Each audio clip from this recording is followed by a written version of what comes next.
IGNOU students, welcome back to my channel mastering education today. जैसे कि हम सबको पता है, कल आप लोगों का BEGC 132 का एग्ज़ाम है। इसमें बेसिकली हम लोग कुछ इंडियन राइटर्स के बारे में बात करते हैं जिन्होंने इंडिया की कल्चरल डाइवर्सिटी पे अलग अलग राइटिंग्स लिखी हैं।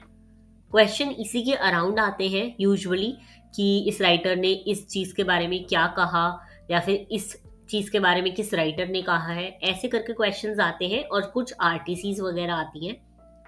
अभी इस वीडियो में हम लोग मोस्टली जितने भी इम्पोर्टेंट टॉपिक्स हैं जो पिछले 10 साल के पेपर में बहुत बार रिपीट हुए हैं, उनका रिवीजन करने वाले हैं। तो एक वन शॉट वीडियो रहेगा ये, जिसमें हम सारे टॉपिक्स को कवर कर लेंगे जो कल के एग्जाम पॉइंट ऑफ व्यू से बहुत इंपॉर्टेंट है। सबसे पहले, जैसे कि हमें पता है आपका पेपर रिवॉल्व कर रहा है इंडियन राइटिंग और कल्चरल डाइवर्सिटी के आसपास, तो हम इसके बारे में पढ़ते हैं। देखो, इंडियन लिटरेचर सिर्फ स्टोरीज या पोएम्स नहीं होती, बल्कि ये एक मिरर की तरह काम करते हैं। इस मिरर में हमें इंडिया की लैंग्वेजेस, कल्चर्स, ट्रेडिशंस और आइडेंटिटी, ये सब दिखाई देता है। इंडिया में बहुत सारे रीजन है, हर रीजन की अलग अलग कम्युनिटी है, उनका अपना एक्सपीरियंस है, और इंडियन राइटिंग उन सब एक्सपीरियंसेस को एक साथ लाकर एक शेयर्ड लिटरेरी हेरिटेज बनाता है।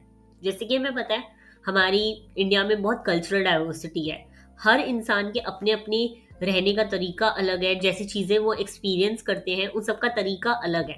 तो यही सब राइटिंग्स के थ्रू इंडियन राइटर्स ने एक्सप्रेस करा है कि कैसे हमारी कंट्री में कल्चरल डाइवर्सिटी होती है और हम उस चीज को कैसे फॉलो करते हैं अपनी डेली लाइफ में। ओके, यही यहाँ पे बात हो रही है। BEGC 132 का आपका सब्जेक्ट सारा इसी पे रिवॉल्व करता है।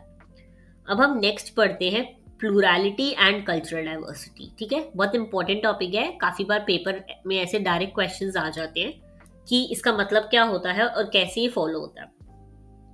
सबसे पहले तो प्लुरैलिटी का मतलब ये होता है मल्टीपल वॉइसेस, है ना।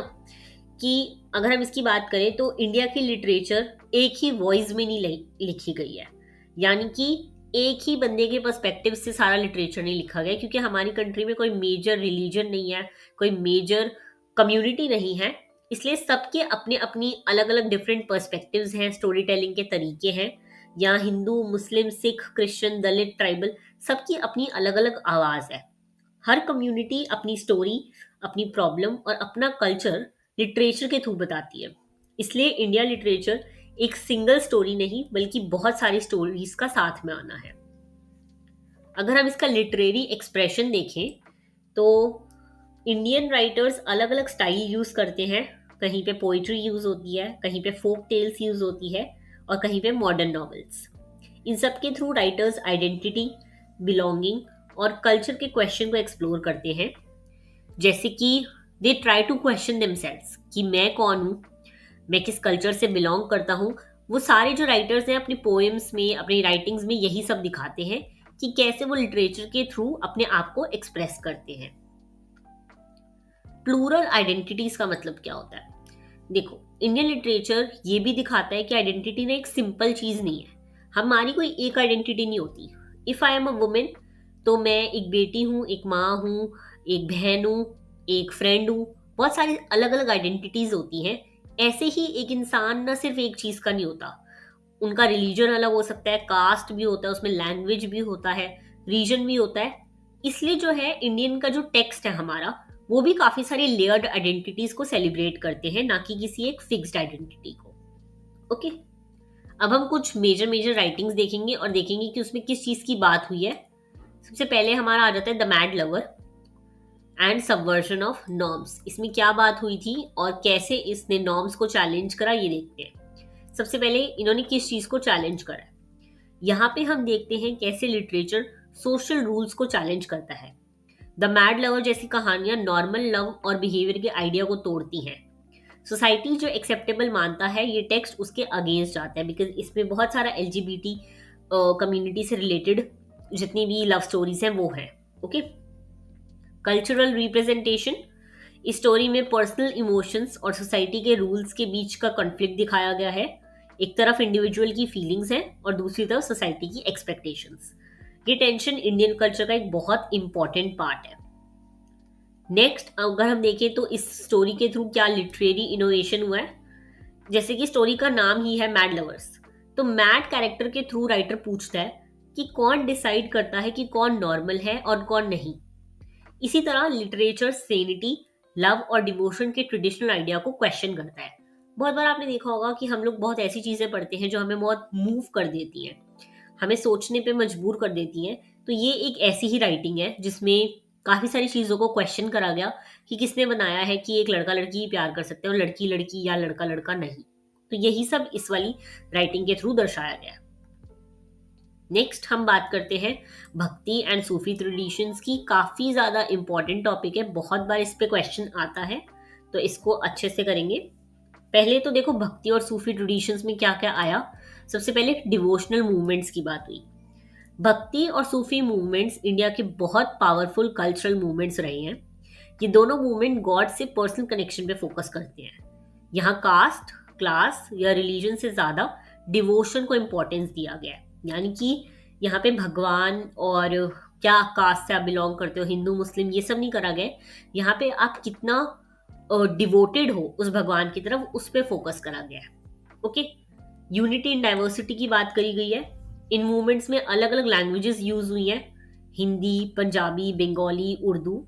म्यूजिक और पोइट्री के थ्रू मैसेज ये था कि हम लोग सब बराबर हैं, इसलिए ये यूनिटी इन डाइवर्सिटी का बेस्ट एग्जाम्पल है। अगर आपको यूनिटी इन डाइवर्सिटी पे क्वेश्चन आएगा तो आपको भक्ति और सूफी ट्रेडिशंस को मेंशन करना है।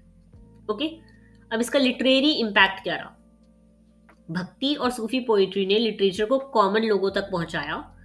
संस्कृत या पर्शियन के बजाय यहाँ पे लोकल लैंग्वेजेस का यूज करा गया, जो सबसे बड़ा एक डेमोक्रेटिक शिफ्ट बना हमारे लिटरेचर में।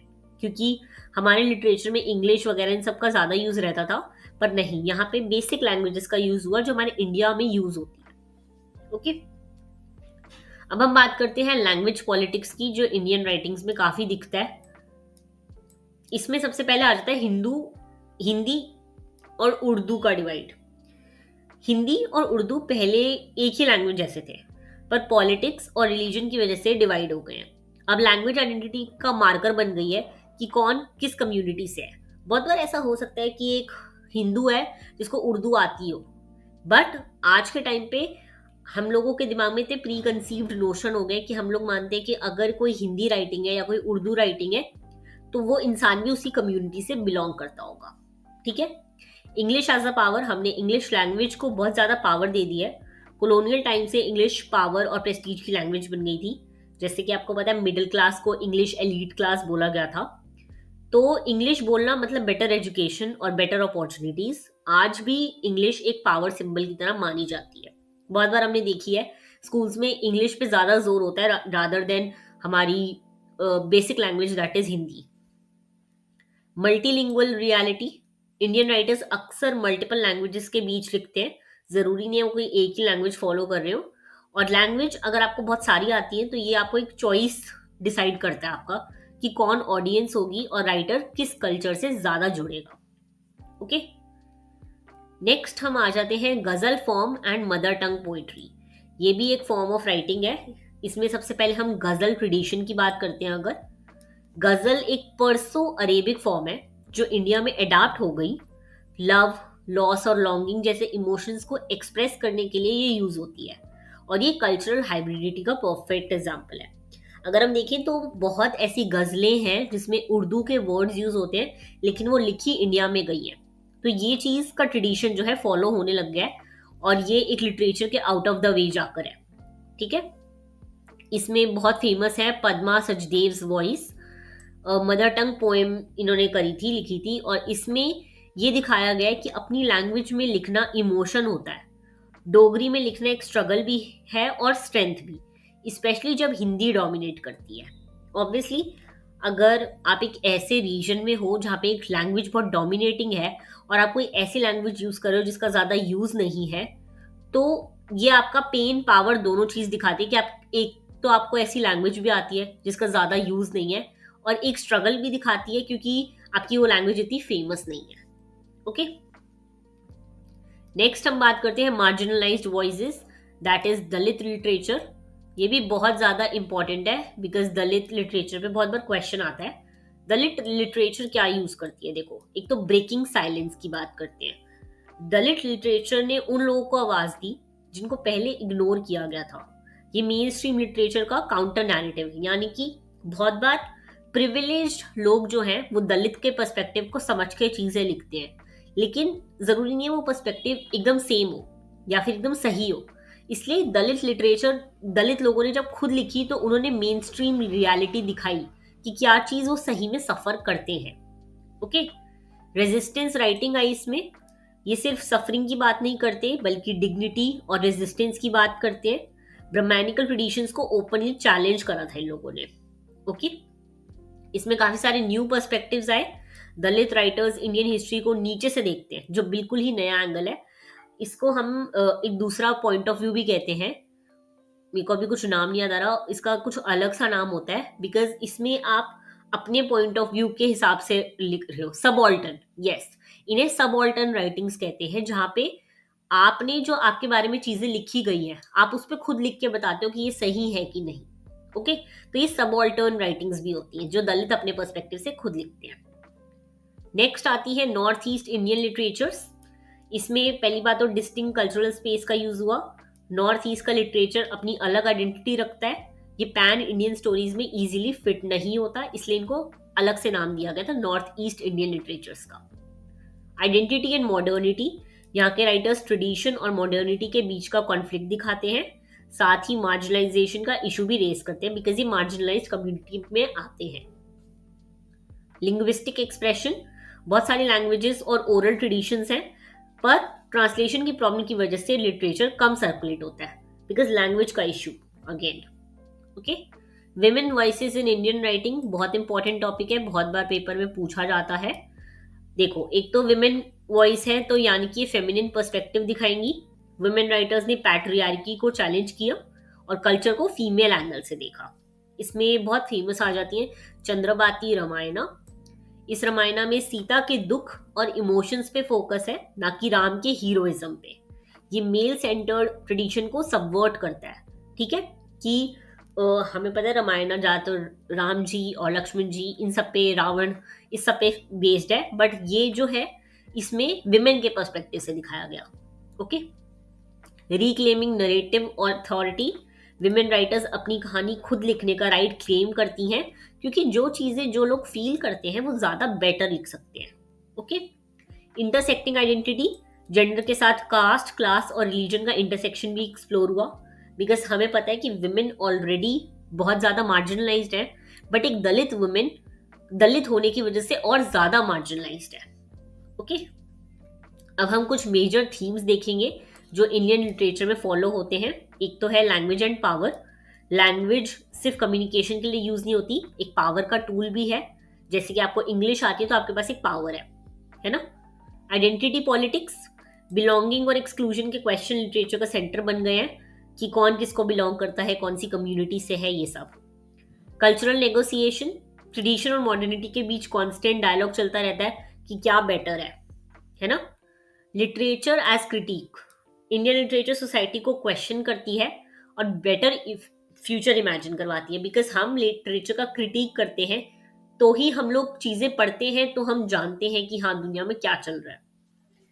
तो ये था Indian writing and cultural diversity का कंप्लीट एक overview.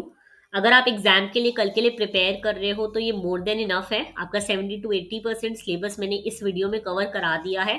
I try to bring a new video guest paper की, बट अभी के लिए इतना काफ़ी है। अगर आपको इसका पीडीएफ चाहिए हो तो नीचे कमेंट कर देना PDF।